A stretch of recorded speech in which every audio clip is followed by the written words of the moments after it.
টানা ১.৫ বছরের সেই বন্দিদশা আর নেই।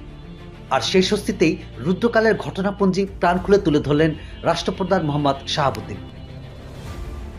তিনি বলেছেন, অন্তর্বর্তী সরকারের ১.৫ বছরে আলোচনা না থেকেও তাকে নিয়ে নানা চক্রান্ত হয়েছে। দেশের শান্তি শৃঙ্খলা চিরতরে ধ্বংস করার এবং সাংবিধানিক শূন্যতা সৃষ্টি করার অনেক পায়তারা হয়েছে।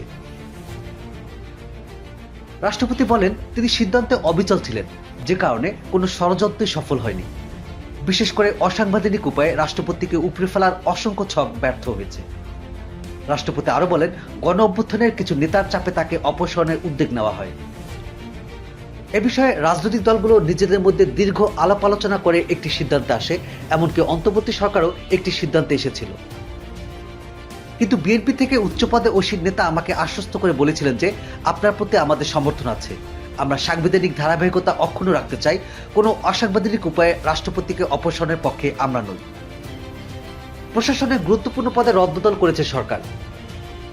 সামরিক বেসামরিক প্রশাসনে পরিবর্তন আনতে শুরু করেছে প্রধানমন্ত্রী তারেক রহমানের নেতৃত্বাধীন নতুন সরকার। এরই মধ্যে বেসামরিক প্রশাসনের শীর্ষ 2 পদে পরিবর্তন আনা হয়েছে। গতকাল রোববার সেনাবাহিনীর 8টি গুরুত্বপূর্ণ পদে রদবদল করা হয়েছে। পুলিশের শীর্ষ পর্যায়ে পরিবর্তন আনা হবে।